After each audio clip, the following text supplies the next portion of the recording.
트럼프가 멕시코와 캐나다에 대한 관세 25% 부과는 미뤘지만 앞으로 관세 부과 대상이 더 넓어지고 강해질 거란 전망이 나옵니다. 중국에 대한 10% 관세 추가 조치는 발효됐고 글로벌 무역 전쟁 확산 우려는 여전한 가운데 우리나라 수출 전망도 어두워지고 있습니다.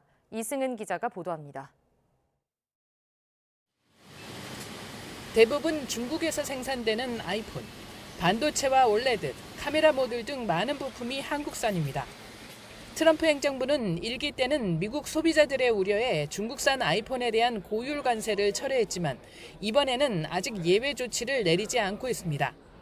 미국이 멕시코와 캐나다에 대한 25% 관세 부과를 한 달 미뤘지만 무역 전쟁의 대상이 더 넓어지고 강해질 것이라는 시각이 우세합니다.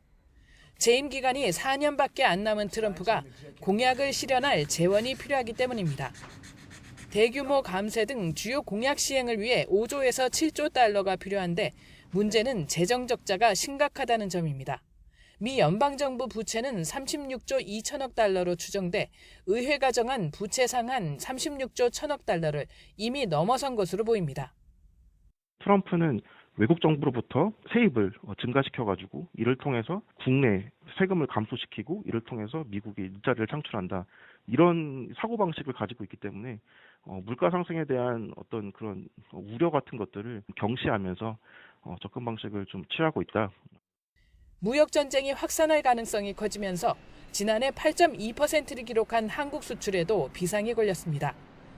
중국의 수출이 타격을 받으면서 단기적으로 이익을 보는 수출품도 있겠지만 세계 무역 위축에 따른 손해가 더 클 것으로 보입니다.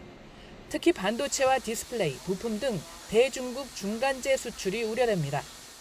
지난해 우리나라 대중국 수출액 195조 원 가운데 86%가 중간재입니다.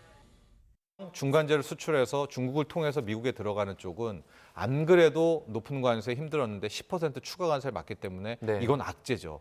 반면에 우리도 조선 같은 경우에는 중국을 때려주면 이제 K조선은 언터처블입니다. 미국 물가 상승 여파로 고금리의 내수 경제 압박도 지속돼 올해 우리 경제 성장률이 1% 초중반대에 그칠 것이라는 예측이 잇따르고 있습니다. YTN 이승은입니다.